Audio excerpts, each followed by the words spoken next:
मैं आचार्य ललितानंद जी, शाक्त आखड़ा, शाक्त पीठाधीश्वर, माँ भगवती। ओम कामाख्यां कामदां श्यामां कामरूपां मनोरमां ईश्वरीं त्वामहं वन्दे दुर्गा दुर्गतिनाशिनीं परब्रह्मा स्वरूपां च वेदगर्भजगन्मयी शरण्ये त्वामहं वन्दे दुर्गा दुर्गतिनाशिनीं। माँ भगवती कामाख्या सभी का कल्याण करे, सभी को सुखी रखे, सुसंपन्न रखे, स्वस्थ रखे, मस्त रखे और व्यस्त रखे। आज से खास करके आज द्वादशी त्रयोदशी प्रारंभ होने वाला है। तो ये जो माघ, खास करके आषाढ़ के जो अमावस्या का मेला लगता है माँ कामाख्या का, मैं कल वाले एपिसोड में ये भी बताया हूँ कि क्यों लगता है।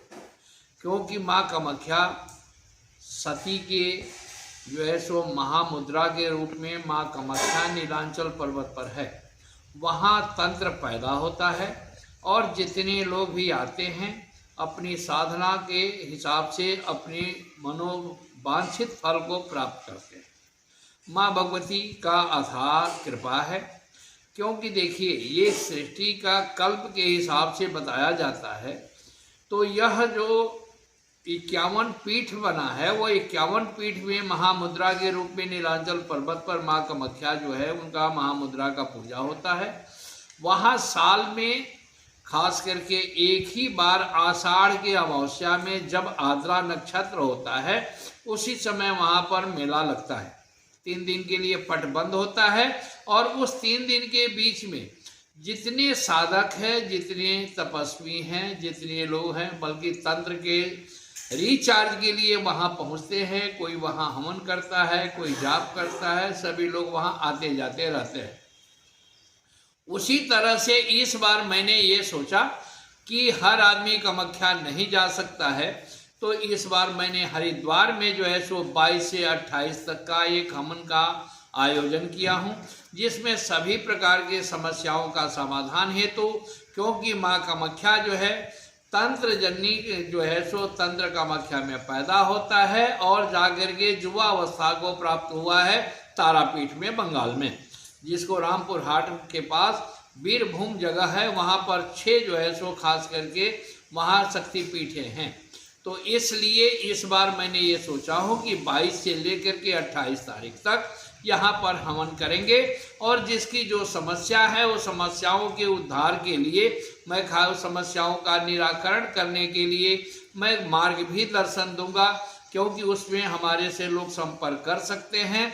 उनको मैं रास्ता बता दूंगा कि ये रास्ता, जैसे दुर्गा कवच का पाठ करने से शक्ति प्राप्ति होती है, खास करके देवी की प्रसन्नता के लिए है।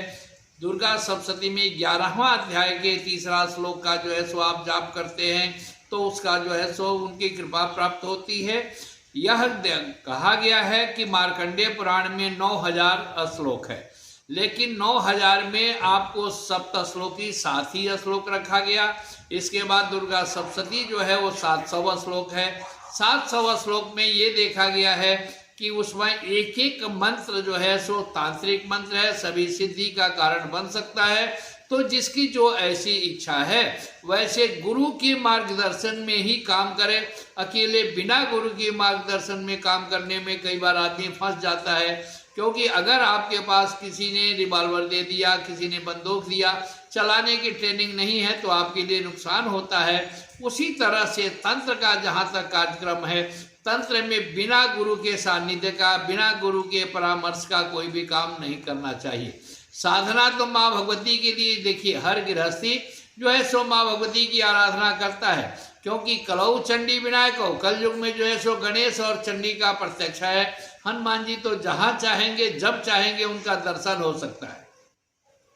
तंत्र के मामले में एक बताया गया है कि सर्वोपरि जो है सो शत्रु समन के लिए बगलामुखी का लोग प्रयोग करते हैं, काली का प्रयोग करते हैं, माँ भगवती कामाख्या का प्रयोग करते हैं। तो हनुमान जी की हनुमत अघोरास्त्र का प्रक्रिया खास करके मेघनाद और लक्ष्मण ने दोनों ने प्रारंभ किया, तो उसमें त्रुटि हो गई, जिसके चलते जो है सो भगवान हनुमान जी ने जाकर के उनका जो है सो मेघनाथ का यज्ञ विध्वंस किया और लक्ष्मण ने उसको प्राप्ति कर लिए तो विजय प्राप्त की। इसलिए माँ भगवती की कृपा अनन्य है, अविमुक्त है और कलयुग में खास करके वो शक्तियाँ, बिना शक्ति का कहीं कुछ नहीं है। तो इसलिए शिव की आराधना, साथ में यहाँ पर मैं श्रावण के पहले पहले शिव परिवार भी स्थापित करूँगा। गाई वाली एक जगह जो है यहाँ पर शक्ति पीठ है, यहाँ कामाख्या पीठाधीश्वर के नाम से मैं सर्वव्यापी जो है सो सब लोग हमें जानते हैं।